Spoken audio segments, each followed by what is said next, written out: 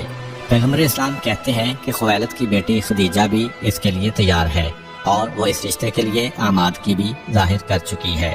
حضرت ابو طالب سوچ میں ہیں اور اس سے پہلے کہ وہ کچھ کہیں، ان کا چھوٹا بھائی پیغمبر اسلام کا ایک اور چچا ابو لہب بولا کہ اے محمد، یہ تو نے کیا کہہ دیا؟ کیا تمہیں معلوم نہیں کہ خدیجہ طاہرہ کا معیار کتنا بلند ہے؟ فلاں علاقے کے بادشاہ نے پیغام بھیجا، رد کر دیا۔ فلاں قبیلے کے سردار نے پیغام بھیجا، رد کر دیا۔ اگر ہمارے خاندان میں سے کوئی سردار پیغام بھیجتا تو سمجھ میں آنے والی بات تھی، مگر تمہارے پاس تو کچھ بھی نہیں ہے، تمہارا پیغام کیسے لے جایا جائے؟ ہم سب کی رسوائی ہوگی۔ ابو لہب کا اتنا کہنا تھا کہ پیغمبر اسلام کے ایک اور چچا جناب عباس جلال کے عالم میں کھڑے ہو گئے۔ کہا کہ خبردار، اپنی زبان کو روک، کیا کمی ہے میرے بھتیجے میں؟ کیا تمہیں پتا نہیں کہ بنی ہاشم کا جو کچھ بھی ہے وہ سب میرے بھتیجے کے لیے ہے؟ ہم سب اس پہ متفق ہیں۔ یہ تو نے کیا کہہ دیا کہ اگر بنی ہاشم کے کسی اور سردار کا رشتہ ہوتا تو بھیجا جا سکتا تھا؟ ہم سب اس کے غلام ہیں، یہ ہمارا سردار ہے۔ جناب عباس نے اتنے جوش کے ساتھ گفتگو کی کہ سب خاموش ہو گئے، مگر حضرت ابو طالب نے کہا کہ اس طریقے سے رشتہ بھیجنا مناسب نہیں ہے۔ بنو ہاشم کا رشتہ رد ہو گیا تو بہرحال یہ ایک توہین مانی جا سکتی ہے عرب کے ماحول میں۔ ایسا کرو کہ خود پہلے خدیجہ طاہرہ کی رائے لے لی جائے کہ وہ کیا کہنا چاہتی ہیں۔ مگر کیسے رائے لی جائے؟ شادی کا مسئلہ ہے، اجنبی خاندان ہے، مگر ایک راستہ سمجھ میں آ گیا۔ حضرت ابو طالب کی بہن ہے جناب صفیہ، یعنی پیغمبر اسلام کی پھوپھی۔ جناب صفیہ کی شادی جناب خدیجہ کے خاندان میں ہوئی تھی، جناب خدیجہ کے بھائی سے ہوئی تھی۔ اس اعتبار سے صفیہ رسول خدا کی پھوپھی ہیں، ابو طالب کی بہن ہے، مگر خدیجہ طاہرہ کی باوج ہیں۔ جناب خدیجہ نے دیکھا کہ آج بے وقت میری باوج میرے پاس آ رہی ہے، فوراً سمجھ گئیں کہ یہ کیا معاملہ ہے۔ جناب صفیہ نے بات چھیڑی، خدیجہ، شادی کے بارے میں تمہارا کیا ارادہ ہے؟ جناب خدیجہ نے فوراً جواب دیا کہ میں نے طے کر لیا ہے کہ اب میں شادی کروں گی تو آپ کے بھتیجے سے کروں گی، اور میں اس کے لیے مکمل طور پر تیار ہوں۔ یہ جس انداز سے گفتگو تھی، جناب صفیہ کو یقین کامل ہو گیا۔ وہ پلٹ کے جناب ابو طالب کے پاس آئیں اور بتایا کہ بھائی، یہ معاملہ طے ہے، خدیجہ راضی ہیں اور تم کوئی بھی انتظام کرو، خدیجہ تمہارے ساتھ ہیں۔ بہن نے آ کر یقین دلایا، ابو طالب تیار ہوئے، پیغمبر اسلام کا رشتہ لے کر جا رہے ہیں۔ بنی ہاشم کے جوان بڑی شان و شوکت سے نکلے۔ ابو طالب کی قیادت میں یہ قافلہ چلا اور جناب خدیجہ کے گھر پہنچا۔ جناب خدیجہ کے والد کا اس وقت انتقال ہو چکا تھا۔ جناب خدیجہ کے چچا عمرو بن اسد اس وقت حیات تھے اور قبیلے کے سردار تھے۔ رسمی گفتگو کے بعد حضرت ابو طالب نے ان کے سامنے یہ رشتہ پیش کیا۔ عمرو بن اسد نے نہ تو کوئی توہین کی، نہ کسی قسم کے غصے کا اظہار کیا، مگر یہ کہا کہ پہلی بات تو میں یہ بتا دوں کہ خدیجہ طاہرہ کے معاملے میں میں بھی دخل نہیں دیتا ہوں۔ خدیجہ خود مختار ہیں، وہ اپنی مرضی سے فیصلہ کرتی ہیں، لیکن آپ کے رشتے کو سننے کے بعد میں پہلے ہی بتا سکتا ہوں کہ خدیجہ کا فیصلہ کیا ہوگا۔ خدیجہ کبھی اس رشتے پہ تیار نہیں ہوں گی۔ بڑے بڑے سرداروں کے رشتے رد کر دیے، بادشاہوں کے رشتے رد کر دیے، اس رشتے کو کیسے قبول کرے گی؟ اس لیے میں اس رشتے کو اس لیے کہ مجھے خدیجہ کی مرضی معلوم ہے رد کرتا ہوں۔ جناب ابو طالب کے لیے اتنا ہی جملہ بہت تھا۔ غیرت ہاشمی جلال میں آ گئی۔ یہ سب انتہائی غصے اور غم کے عالم میں باہر آئے اور اپنے گھر چلے گئے۔ اب سمجھ میں نہیں آ رہا کہ صفیہ کچھ کہہ رہی تھیں اور خدیجہ کے چچا کچھ کہہ رہے ہیں۔ جناب خدیجہ تک یہ خبر پہنچی کہ خاندان بنو ہاشم اس انداز سے آنے کے بعد واپس چلا گیا ہے۔ خدیجہ طاہرہ انتہائی پریشان کہ یہ کیا ہو گیا، یہ تو سارا معاملہ ہی بگڑ گیا، اتنا صاف انکار میرے چچا کی جانب سے ہو گیا ہے۔ اب اس کے بعد جناب خدیجہ اپنی رائے دے بھی دیں تو چچا کا مسئلہ، چچا نہ بول چکے ہیں، چچا اپنی توہین سمجھیں گے کہ میں نے کچھ کہا اور میری بھتیجی نے اس کی مخالفت کی۔ اگرچہ خدیجہ طاہرہ خود مختار ہیں، لیکن خود مختاری کا یہ مطلب نہیں کہ بزرگوں کا احترام نہ کیا جائے۔ اور پھر خاندان بنو ہاشم ابو طالب کے ساتھ آیا ہے۔ ابو طالب کو اس دروازے سے انکار کر دیا گیا ہے اور دوبارہ وہ واپس تو نہیں آئیں گے